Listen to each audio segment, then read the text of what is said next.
Оке. балам.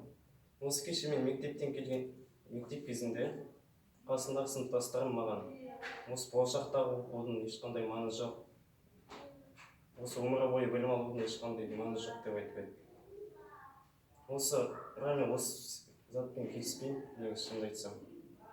Дұрыс айтасың. Бірақ осы өмір бойы білім алудың үкімін зат қандай? Жауап бересің осы сұраққа?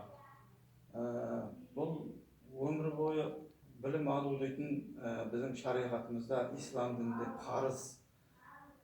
Қазақ аталарымыз айтқан, тал бесіктен дүниеге келгеннен бастап жер бесікке дейін дүниеден өткенше білім ал деген.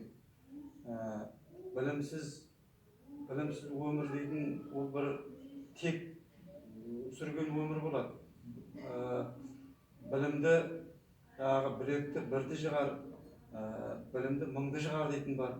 Сондықтан білім алудың үкімі өте жоғары тұрады. Исламда да, қай жерде де, қай елде, қай халықта болмасын, барлық жерде білімнің алудың үкімі өте жоғары. Білімсіз жақсы сен маман бола алмайсың. Мысалы, сен өзіңнен мына өмірге келгесін, ертең мектепті бітіргесін, бір мамандық иесі болуың керек. Ол мамандық иесі болу үшін сен жақсы білім алу керек. Білімсіз сен жақсы мамандық иесі бола алмайсың. Сонымен қатар енді біліммен қатар адамда мінез қатар жүру керек. Ана Ахмет Байтұрсынов атамыз мысалы айтқан, сен бір жерге тек қана біліміңмен емес, мінезіңмен сиясың деген. Сондықтан тек біліммен қатар мінезді де адам өмір бойы сөйтіп тәрбиелеп өту керек.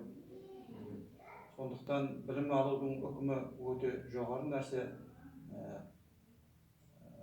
Жаңағы Абай атамыздың айтқан сөздері бар ғой. Талап, еңбек, терең ой, қанағат, рахым, ойлап қой деген, бесасыз көнсеңіз деген. Сол жаңағы еңбек ету деген, білім алу дейтін сол бес асыл істің ішіне кіретін нәрсе. Сондықтан еңбек ету білім алу өте маңызды нәрсе.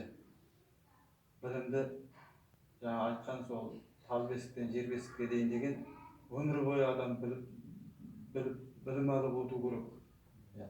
Білімнің соңына адам жете алмайды. Алланың білімінің ілімі шексіз әрқашанда.